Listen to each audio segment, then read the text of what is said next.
ভাবিরে মনে হয় যাইতেছি গালা কাছে।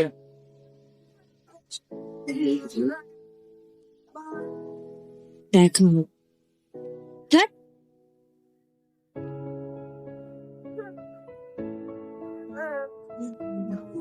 দেখা হবে।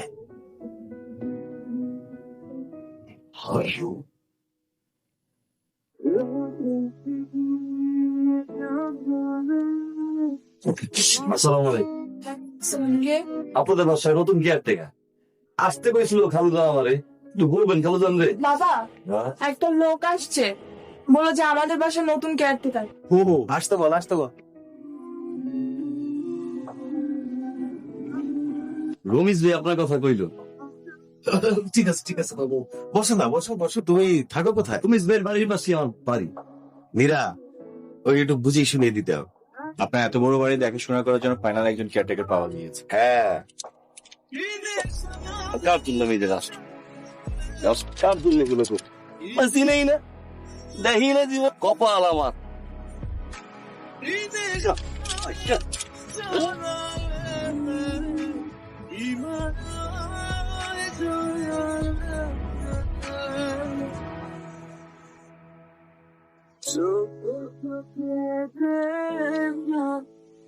কবে হাসবে বলো কথা বলা, আবেগহীন বাধা মারবে না, তুমি সারা কিছু চাই না, তোকে যেতে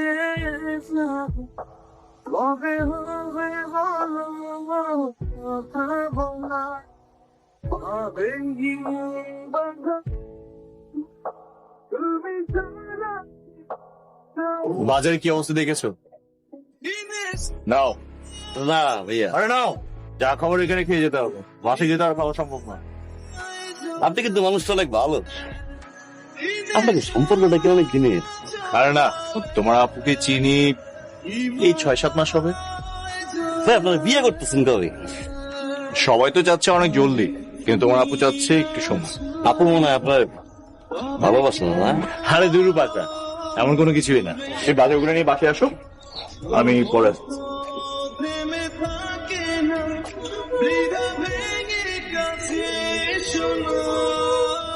আপু কি করেন?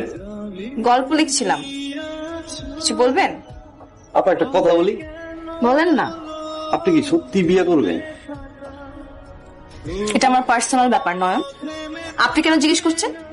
এমনি আমার একটা গল্প আছে, শুনবেন আপা? বলেন, শুনি আপনার গল্প। আমার এলাকায় একটা মেয়ে ছিল আপনার মতো দেখতে, প্রতিদিন কলেজে তাকাই তাকাই দেখত, কোনো সময় মনের কথা হইতে থাকে। তারপর কি করলেন আপনি? তারপরে এলাকা ছেড়ে চলে গেল। আমি যখন খবর পাইছিলাম আবার দৌড়ে আইছি, বিশ্বাস করেন আমি একটা সেকেন্ডও দেরি করি। দূর দিয়ে দেখতেছিলাম গাড়ি চাপা দিল, বাম্পাটা ভেঙে গেছিল। 7টা মাস ধরে আছে, অনেক খুঁজছি, ঠিকানাটা পাই না।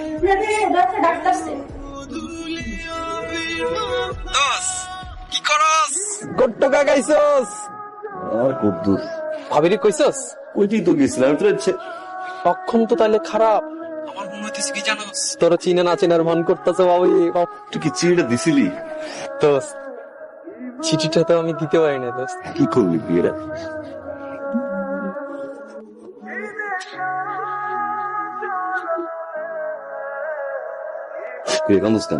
খালো না, খুব বুকে ব্যথা করতেছিল, আপা তাড়াতাড়ি ডাক্তারের কাছে নিয়ে গেছে। কি বস কমন? একটু আগে।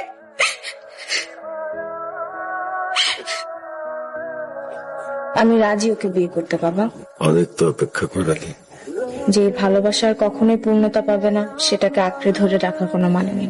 আমারও তো বয়স হয়েছে মা, তোর তো নিশ্চয়ই মনে থাকার কথা রে মা। আমরা যখন জায়গা বদল করে এখানে এলাম, কি ভীষণ বিপদে পড়ে গিয়েছিলাম। তখন যদি আসিফ আমাদের পাশে না দাঁড়াতো। আমি জানি বাবা, বুঝি। তুই রাজি হয়ে যা মা, আসিফ তোকে অনেক ভালো রাখবে।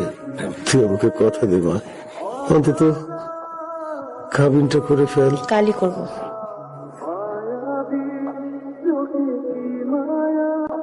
জানো বদলে আপে মাথা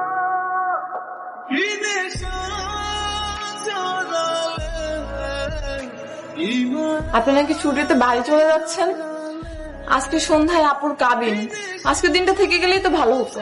আর আপনার গল্পটা তো পুরোটা শোনা হলো না। গরিব মানুষের গল্পই কি আর ভালোবাসা কি, এগুলো আমার সাজে না। তারপরেও মানে শেষটা কি হয়েছিল? চিঠির উত্তর পেলে? পাইনি। খোঁজ নেননি তার? চেষ্টা করছিলাম, একটা মানুষের বিয়ে করলে কি আর তার কষ্ট দেওয়া উচিত? আমার ওটাকে খুব ভালোবাসি, নতুন জীবন আপা। ভালোবাসার মানুষ সুখে থাকতে দেখতেও ভালো লাগে, তাই না? ভালো থাকবেন না। আচ্ছা, তোমার আপু কোথায়?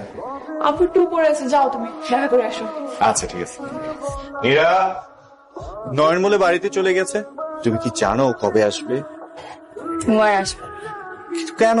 নতুন জীবন, নতুন গল্প।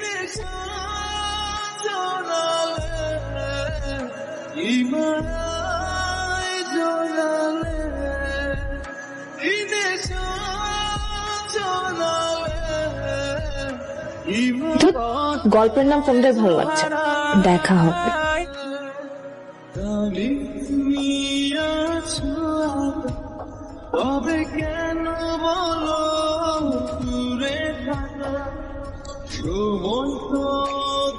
একটা মানুষের বিয়ে করলে কি আর তার কষ্ট দেওয়া উচিত?